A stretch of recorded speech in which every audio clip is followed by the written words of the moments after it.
Assalomu alaykum. Sirojiddin va Mahliyo yana birgalikda. So'nggi yillarda yurtimizda ijtimoiy himoya sohasi sezilarli darajada rivojlanib bormoqda. Biz bugun sizlarni 3 ta asosiy ijtimoiy himoya manzillari bilan tanishtiramiz. Birinchisi Shayxontohur tumani Yangi Komolon mahalla fuqarolar yig'ini. Nega aynan mahalla fuqarolar yig'ini? Chunki Sirojiddin bu yerda fuqarolarga yordam beruvchi ijtimoiy xodim faoliyat yuritadi. Ketdik. Sirojiddin taqillatib ko'ramiz. Assalomu alaykum. Assalomu alaykum. Ijtimoiy xodim sifatida vazifalaringiz nimadan iborat? Bizga bu juda ham qiziq. Assalomu alaykum. Meni ijtimoiy xodim sifatida vazifam bu mahallada aholini ijtimoiy xizmatlar to'g'risidagi, ijtimoiy yordamlar to'g'risidagi xabardorligini oshirish. Shuningdek, bizda 12 ta toifamiz mavjud. Ushbu 12 ta toifa bilan kompleks yondashgan holda ijtimoiy xizmatlar bilan ishlash. Deylik, biz Sirojiddin bilan mana shu mahallada istiqomat qilamiz va agar biror masala yuzasidan sizga ishimiz tushsa, buni tartibi qanday bo'ladi? Buni hal qilish tartibi. Sizni muammongizdan kelib chiqib yordam ko'rsatamiz. Agar sizni muammongiz ijtimoiy sohaga oid bo'lsa, ya'ni ijtimoiy muammo bo'ladigan bo'lsa, buni men bu yoqda platformamiz orqali, bizning bazamiz orqali arizalar shakllantirib, uni inson markaziga bevosita yo'naltiraman. Buni inson markazimizdagi faoliyat yuritayotgan sho'balarimiz ko'rib chiqishib, tegishli tartibda muammoni hal qilishadi. Ma'lumotlar uchun sizga katta rahmat. Faoliyatingizda omad tilaymiz. Inson markazi degan joyga ham boramizmi? Albatta boramiz. Ketdik. Rahmat.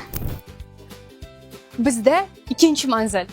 Ijtimoiy himoya milliy agentligi Toshkent shahar Shayxontohur tumani inson ijtimoiy xizmatlar markazidamiz va biz markazni to'liq tartibda qanday ishlashini birgalikda o'rganib chiqamiz. Ketdik Sirojiddin. Ketdik. Sirojiddin, seningcha bu yo'lakcha nima uchun? Ko'z ojiz fuqarolar yo'lakchasi. To'ppa-to'g'ri. Markazga kirganingizdan so'ng sizni mana bunday qurilma kutib oladi va siz bu yerdan o'zingizga kerakli tilni tanlaysiz. Masalan, o'zbek tili. Ushbu menyudan o'zingizga kerakli menyuni tanlaysiz.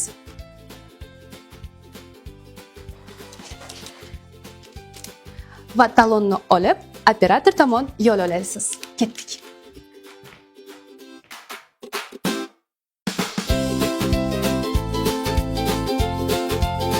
Operatorga murojaat qilganingizdan so'ng sizning muammongiz o'sha vaqtning o'zida hal qilinishi mumkin yoki mutaxassisga yo'naltirilishi mumkin yoki bo'lmasa ma'lum vaqt davomida o'rganib chiqilishi mumkin. Demak, Sirojiddin qara, bu huquqiy masalalarda ekspert maslahatchisining xonasi ekan. Bu esa bolalar psixologi xonasi ekan. Vau! O'yinchoqlar ham bor ekan. Shuningdek, bu yerda kattalar uchun ham psixolog xizmati bor va tibbiy ijtimoiy ekspertiza komissiyasi ham mavjud. Bu esa Sirojiddin nogironlar yoki bo'lmasam aravachada harakatlanadiganlar uchun maxsus lift. Bu esa imkoniyati cheklanganlar uchun maxsus tutqichlar. To'ppa-to'g'ri Sirojiddin. Ketdik. Sirojiddin, bu yer bolalarni ijtimoiy himoya qilish sho'basi hisoblanadi. Mahliyo opa, bu yerga bolalar ham murojaat qilishi mumkinmi? Albatta. Hozir kirganimizda operatorlarni ko'rding-ku? Ana shu operatorlarga murojaat qilsang, ular senga yo'l yo'riq ko'rsatishadi. Ketdik. Bu yer esa nogironligi bo'lgan shaxslar bilan ishlash sho'basi. Eslatib o'tamiz, Sirojiddin, siz sho'balarga to'g'ridan-to'g'ri murojaat qila olmaysiz. Operatorlar sizlarga tegishli tartibda yo'l yo'riq ko'rsatishadi. Shuningdek, bu yerda mahallada ijtimoiy xizmatni tashkil etish sho'basi, ijtimoiy to'lovlar sho'basi, katta yoshdagilar va og'ir ijtimoiy vaziyatga tushib qolgan oilalar bilan ishlash sho'balari mavjud. Mahliyo opa, endi qayerga boramiz? Borganda ko'rasan. Buni esa o'zim bilan olaman. Ketdik. Va nihoyat Sirojiddin, biz 3-manzildamiz. Bu O'zbekiston Respublikasi Prezidenti huzuridagi Ijtimoiy himoya milliy agentligi. Ushbu agentlik yurtimizdagi ijtimoiy himoya tizimini to'liq tartibga soladi va nazorat qiladi. Ijtimoiy himoya milliy agentligi qisqa vaqt ichida aholining ehtiyojmand qatlamlarini qo'llab-quvvatlashga qaratilgan ko'plab manzilli yordam va reabilitatsiya loyihalarini amalga oshirdi.